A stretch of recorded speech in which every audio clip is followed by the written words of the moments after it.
So ginagawa natin yan mga brothers, yung ganyan pagpapaligo sa kanila na kung saan sinasabon natin silang mabuti para mapigil natin yung mga hanip or mapigil din natin na sila ay tamaan ng mga galis or sugat.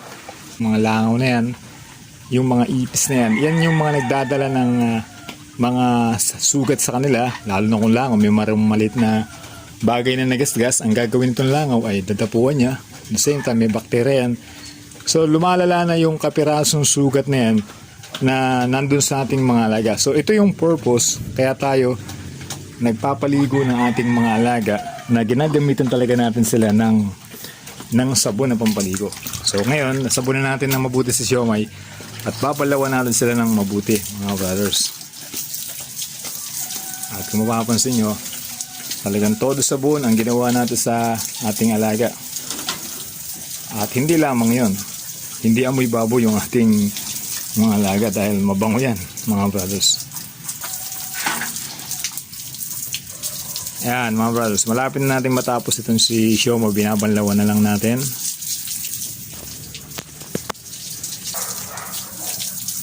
Tapos na tayo kay Siomay sa ating pagpapaligo. At yun lang mga brothers, nakita nyo naman po At ang gandang tingnan kasi sobrang linis talaga yung ating alaga sa pamamagitan ng pagpapaligo natin sa kanya na ginagamitan talaga natin ng sabon yung ating mga alaga.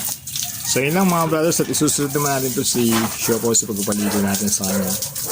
At ito mga brothers, kung makikita nyo yung balahibo ng ating alaga ni Siomay, talaga pong kumbaga sana po malinis po rin. Lalo na po kung ano tayo, busan din natin siya yung para sa mga balahibo din, yung halimbawa yung wash out, pwede rin natin gamitin sa ating mga alaga yan para kung meron silang kuto or hanip doon sa kanilang mga balat, sa kanilang mga balahibo, so mapapatay nung wash out na yun. At yun po, mabango naman para sa kanilang balahibo yun, yung mga nabibili natin sa yung ginagamit din po sa manok, pwede rin po natin gamitin yun sa ating mga alagang baboy.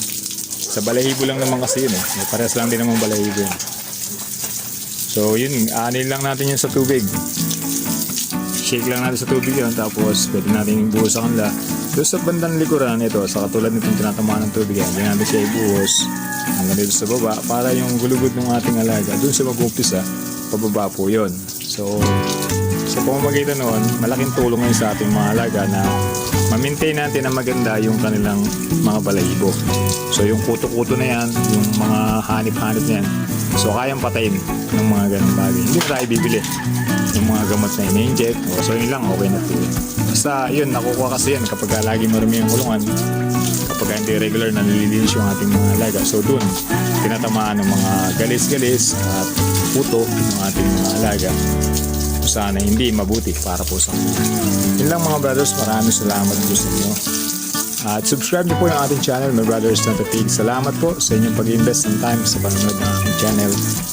Maraming po salamat. Thank you.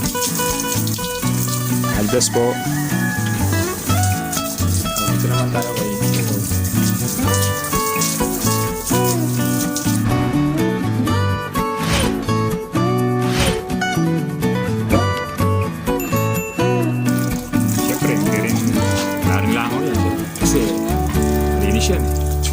amoy sabong mareta.